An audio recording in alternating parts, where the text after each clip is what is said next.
ಮಾನ್ಯ ಮಾನ್ಯ ಅಲ್ಲ, ಅವರು ಇಬ್ಬರು ಕ್ಲಾರಿಫಿಕೇಶನ್ ಕೇಳಿಬಿಡ್ತಾರೆ. ಮಾನ್ಯ ಸಭಾಪತಿ ಕ್ಲಾರಿಫಿಕೇಶನ್ ಕೇಳಿ. ಬಹುಶಃ ಸಾರ್ವಜನಿಕವಾಗಿ ಬರ್ತಿದ್ದ ಚರ್ಚೆಗಳಿಗೆ ಆತಂಕಕ್ಕೆ ಮಾನ್ಯ ಸಚಿವರು ಆತಂಕವನ್ನು ನಿವಾರಿಸುವ ನಿಟ್ಟಿನಲ್ಲಿ ಆತ್ಮವಿಶ್ವಾಸ ತುಂಬೋ ರೀತಿಯಲ್ಲೇ ಉತ್ತರ ಕೊಟ್ಟಿದ್ದಾರೆ. ನಾನು ಈ ಸದನದ ಪರವಾಗಿ ಅವರಿಗೆ ಅಭಿನಂದನೆಗಳನ್ನು ಸಲ್ಲಿಸ್ತೀನಿ. ನಿಜ, ಕಮರ್ಷಿಯಲ್ ಸಿಲಿಂಡ್ರ್ ಸಪ್ಲೈನಲ್ಲಿ ಪ್ರಾಬ್ಲಮ್ ಆಗಿರೋ ಕಾರಣಕ್ಕೆ ಹೋಟೆಲ್ಗಳಲ್ಲಿ, ಕಲ್ಯಾಣ ಮಂಟಪಗಳಲ್ಲಿ ಸಮಸ್ಯೆ ಆಗ್ತಿರೋದು ನಿಜ. ಅದು ನೀವು ಹೇಳಿದ್ರಿ ತಾತ್ಕಾಲಿಕ ಅಂತ ಹೇಳಿದ್ರಿ. ಎಷ್ಟು ದಿನದೊಳಗೆ ಈ ಸಮಸ್ಯೆ ಬಗೆಹರಿಬೋದು? ಅದ್ರ ಜೊತೆಗೆ ಯಾರಾದರೂ ಈ ಸಂದರ್ಭದ ದುರುಪಯೋಗ ಮಾಡಿಕೊಂಡು ಕಾಳಸಂತೆಯಲ್ಲಿ ಏನಾದರೂ ಸಿಲಿಂಡರ್ನ ಮಾರಾಟ ಮಾಡಲಿಕ್ಕೆ ಹೊರಟ್ರೆ ಅವ್ರ ಮೇಲೆ ಕ್ರಮ ತಗೊಳ್ಳೋಕ್ಕೆ ಯಾವ ರೀತಿ ಸ್ವಲ್ಪ ಬಿಗಿಯಾಗಿ ಕ್ರಮ ತಗೊಂಡ್ರೆ ಮತ್ತು ಮರುಕಳಿಸೋದಿಲ್ಲ. ನಾನು ಎಲ್ಲ ಸ್ನೇಹಿತರಿಗೆ ನಾವು ವಿನಂತಿ ಮಾಡೋದೇನು ಅಂದರೆ, ನೋಡಿ, ನಮ್ಮಲ್ಲಿ 17 ಕೋಟಿ ಅಷ್ಟೇ 2014ಕ್ಕೆ ಮುಂಚೆ ಗ್ಯಾಸ್ ಸಂಪರ್ಕ ಇದ್ದಿದ್ದು. ಈಗ ಅದು 33 ಕೋಟಿಗೆ ಹೋಗಿದೆ. ಕರ್ನಾಟಕದಲ್ಲಿ ಇದ್ದಿದ್ದು 1 ಕೋಟಿ 2 ಲಕ್ಷ, ಈಗ 1 ಕೋಟಿ 80 ಲಕ್ಷಕ್ಕೆ ಹೋಗಿದೆ ಕರ್ನಾಟಕದಲ್ಲಿ. ಯಾಕೆ ಅಂತ ಹೇಳಿದ್ರೆ, ಉಜ್ವಲ ಯೋಜನೆ ಮೂಲಕ ಉಚಿತವಾಗಿ ಕನೆಕ್ಷನ್ ಕೊಟ್ಟಿದ್ದರಿಂದಾಗಿ ವ್ಯಾಪಕ ಪ್ರಮಾಣದಲ್ಲಿ ಏರಿಕೆ ಆಯಿತು. ಏನು ಮಾಡಬೇಕು ಹೇಳಿ, ಏರಿಕೆ ಆಯಿತು. ಹಂಗಾಗಿ ಅದಕ್ಕೆ ಬೇಕಾದಂಥ ಸಪ್ಲೈ ಚೈನ್ ಎಲ್ಲ ಚೆನ್ನಾಗಿ ಸಿಸ್ಟಮೆಟಿಕ್ ಆಗಿ ಮಾಡಿದ್ದ ಕಾರಣಕ್ಕೋಸ್ಕರನೇ ಈ 11 ವರ್ಷದಲ್ಲಿ ಒಮ್ಮೆಯೂ ಕೂಡ ಗ್ಯಾಸ್ ಸಿಲಿಂಡರ್ಸ್ ಪ್ರಾಬ್ಲಮ್ ಆಗಲಿಲ್ಲ. ಯುದ್ಧ ಅನಿರೀಕ್ಷಿತವಾಗಿ ಒದಗಿದ್ದು. ಮತ್ತು ಇದು ಕೇವಲ ಇಸ್ರೇಲ್ ಮತ್ತು ಇರಾನಿಗೆ ಮಾತ್ರ ಸೀಮಿತವಾಗಿಲ್ಲ, ಅಥವಾ ಇಸ್ರೇಲ್ ಮತ್ತು ಇರಾನ್ ಮತ್ತು ಅಮೆರಿಕಕ್ಕೆ ಮಾತ್ರ ಸೀಮಿತವಾಗಿಲ್ಲ. ಅವರು ಕುವೈತ್ ಮೇಲೆ ದಾಳಿ ಮಾಡಿದ್ರು, ಅಬುದಾಬಿ ಮೇಲೆ ದಾಳಿ ಮಾಡಿದ್ರು, ಸೌದಿ ಅರೇಬಿಯಾದ ಮೇಲೆ ದಾಳಿ ಮಾಡಿದ್ರು. ಬೇರೆ ಬೇರೆ ವ್ಯಾಪಿಸ್ಕೊಂಡಿದ್ದರಿಂದಾಗಿ ಸಪ್ಲೈ ಚೈನ್ ಮೇಲೆ ತಾತ್ಕಾಲಿಕ ಸಮಸ್ಯೆ ಆಗಿದೆ. ನೀವು ಅದ್ರ ಉತ್ತರದಲ್ಲಿ ಸಮರ್ಪಕವಾಗಿ ಕೊಟ್ಟಿದ್ದೀರಿ. ನಾನು ವಿನಂತಿ ಮಾಡೋದು ತಮ್ಮ ಮೂಲಕ ಏನು ಅಂದರೆ, ಒಮ್ಮೆ ಕೌರವರನ್ನ ಗಂಧರ್ವರು ಸೆರೆ ಹಿಡಿದಿರ್ತಾರೆ. ಒಂದೇ ಮನವರಿಕೆ ದೃಷ್ಟಿಯಿಂದ ಮಹತ್ವ ಇರೋ ಕಾರಣಕ್ಕೆ ಹೇಳ್ತಾ ಇರೋದು. ಕೌರವರನ್ನ ಗಂಧರ್ವರು ಸೆರೆ ಹಿಡಿದಿರ್ತಾರೆ. ಆಗ ದುರ್ಯೋಧನ ಸೆರೆ ಹಿಡಿದಿರ್ತಾರೆ ಅಂತ ಧರ್ಮರಾಯನ ಹತ್ರಕ್ಕೆ ಬರ್ತಾರೆ. ಧರ್ಮರಾಯ ಆದೇಶ ಮಾಡ್ತಾನೆ ಭೀಮಾರ್ಜುನರಿಗೆ, ಹೋಗಿ ಅವ್ರನ್ನ ಬಿಡಿಸ್ಕೊ ಬನ್ನಿ ಅಂತ ಹೇಳಿ. ಅವಾಗ ಅವರು ಆಕ್ರೋಶ ಹೊರಗಾಗ್ತಾರೆ, ನಮಗಿಷ್ಟು ವನವಾಸಕ್ಕೆ ಕಳಿಸ್ತವನು, ನಮಗೆ ನಾವ್ಯಾಕೆ ಅವ್ರನ್ನ ಬಿಡಿಸ್ಬೇಕು ಅಂತ. ಆಗ ಅವ್ರು ಹೇಳಿದ ಒಂದು ಮಾತು, ವಯಂ ಪಂಚಾಧಿಕಂ ಶತಂ, ನಾವು ಹೊರಗಡೆ ಅವ್ರು ಬಂದರೆ ನಾವು 105 ಜನ ಅಂತ ಹೇಳ್ತಾರೆ. ದೇಶದ ಪ್ರಶ್ನೆ ಬಂದಾಗ ಇಲ್ಲಿ ಕಾಂಗ್ರೆಸ್ BJP ಬರಬಾರ್ದು, ದೇಶ ಅನ್ನೋ ಪ್ರಶ್ನೆ ಬರಬೇಕು. ಇದು ದೇಶಕ್ಕೆ ಸಮಸ್ಯೆ ಆಗಿರ್ತಕ್ಕಂಥದ್ದು ಯುದ್ಧದ ಕಾರಣಕ್ಕೆ. ಇಲ್ಲಿ ರಾಜಕಾರಣ ಮಾಡಬಾರ್ದು ಅನ್ನೋದಷ್ಟೇ ನನ್ನ ವಿನಂತಿ. ರಾಜಕಾರಣ ಬೇರೆ ವಿಷಯದಲ್ಲಿ ಮಾಡಿ, ಬೇರೆ ವಿಷಯದಲ್ಲಿ ಟೀಕೆ ಮಾಡಿ, ಆದರೆ ಈ ವಿಷಯದಲ್ಲಿ ರಾಜಕಾರಣ ಮಾಡಿದ್ರೆ ಸಣ್ಣವರಾಗ್ತೀರಿ. ಅದು ಸಣ್ಣತನ ತೋರಿಸುತ್ತೆ. ಮಾನ್ಯ ಸಚಿವರು ಸಣ್ಣತನ ತೋರಿಸಿಲ್ಲ, ಅವರು ದೊಡ್ಡತನ ತೋರಿಸಿದ್ದಾರೆ. ಉಳಿದವರು ಈ ವಿಷಯದಲ್ಲಿ ಸಣ್ಣತನ ತೋರಿಸಿ ಸಣ್ಣವರಾಗಬೇಡಿ. ಈಗಾಗಲೇ ಈ ವಿಚಾರದ ಮಾತಾಡಿದ್ದೇನೆ. ಆದರೆ ನಾನು ಸಚಿವರು ಹೇಳುವುದನ್ನು, ಸಚಿವರ ಹೇಳಿಕೆಗಳಲ್ಲಿ ನಾನು ರಾಜ್ಯ ಸರ್ಕಾರ ಇವತ್ತು ಬಿಕ್ಕಟ್ಟು ಬಂದಾಗ ನಾವು ಅವ್ರ ಜೊತೆ ಇರಬೇಕು, ನಾನು ಒಪ್ತೇನೆ. ಆದರೆ ಈ ರಾಜ್ಯದಲ್ಲಿ ಆಗುವಂಥ ಸಮಸ್ಯೆಗಳನ್ನು ಜನರ ಮುಂದೆ ಇಡುವಂಥದ್ದು ನನ್ನ ಕೆಲಸ ಇತ್ತು, ಅದನ್ನು ನಾವು ಇಟ್ಟಿದ್ದೇವೆ ಹೊರತು ರಾಜಕಾರಣ ಮಾಡ್ತಕ್ಕಂಥ ಉದ್ದೇಶ ಅಲ್ಲ. ಮತ್ತು ನಂದು ಆತಂಕ, ಜನರ ಆತಂಕವನ್ನು ನಾವು ವ್ಯಕ್ತಪಡಿಸಿದ್ದೇನೆ. ಈಗ ಮಾನ್ಯ ಸಚಿವರು ಹೇಳಿದರು ಎಲ್ಲವೂ ಸರಿ ಹೋಗ್ತದೆ. ಏನು ಹೇಳಿದರು ಸಚಿವರು?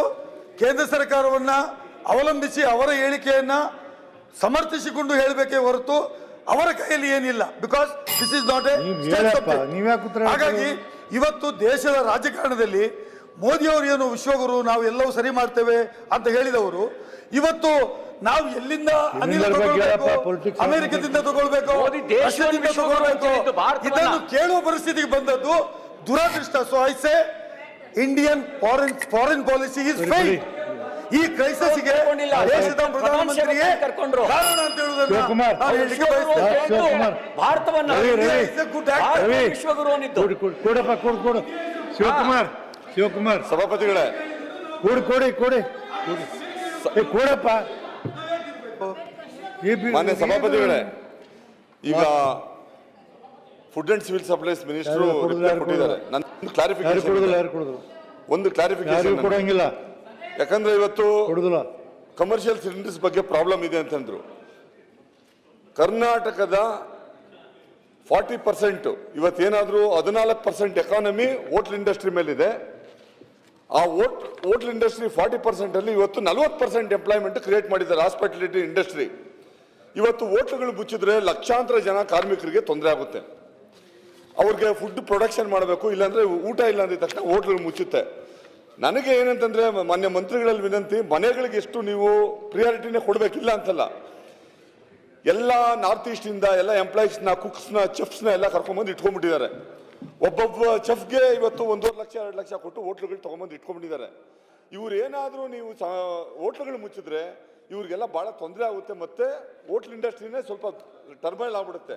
ಹಂಗಾಗಿ ಕಮರ್ಷಿಯಲ್ ಸಿಲಿಂಡರ್ಸ್ನ ನೀವು ಆದಷ್ಟು ಬೇಗನೆ ಕೊಟ್ಟು ಹೋಟ್ಲುಗಳು ಮುಚ್ಚಿದೇ ಇರಂಗ್ ಮಾಡಿದ್ರೆ ಒಂದು. ಆಮೇಲೆ ಎರಡನೇದಾಗಿ ನಾನು ಬಿಜೆಪಿ ಸ್ನೇಹಿತರಲ್ಲಿ ಒಂದು ಬಹಳ ಅಭಿನಂದಿಸ್ತೀನಿ. ಹೇಳಿದ್ರು ಸರ್ಕಾರದ ಜೊತೆ ನಾವು ಇರ್ತೀವಿ ಅಂತ ಅಂದ್ಬಿಟ್ಟು ಹೇಳಿದಿರಿ, ಬಹಳ ಸಂತೋಷ. ಈ ತರದ ಬೆಳವಣಿಗೆ ನನಗೆ ಇಷ್ಟ ಆಯ್ತು.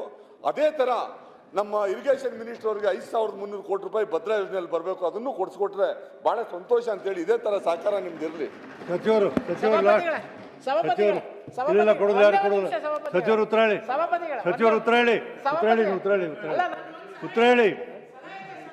ಕೊಡಂಗಿಲ್ಲ ಸರ್.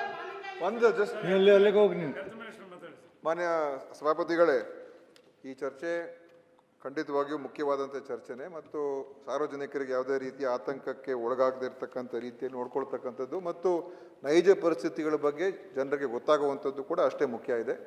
ಅದನ್ನು ಮಾನ್ಯ ಸಚಿವರು ಖಂಡಿತವಾಗಿಯೂ ಅದನ್ನು ಅವರು ತಮ್ಮ ಜವಾಬ್ದಾರಿಯನ್ನು ನಿರ್ವಹಣೆ ಮಾಡಿ ಅವರು ಹೇಳಿದ್ದಾರೆ. ಈ ಒಂದು ಚರ್ಚೆಯಲ್ಲಿ ಭಾಳಷ್ಟು ಜನ ಮಾತನಾಡಿದ್ದಾರೆ.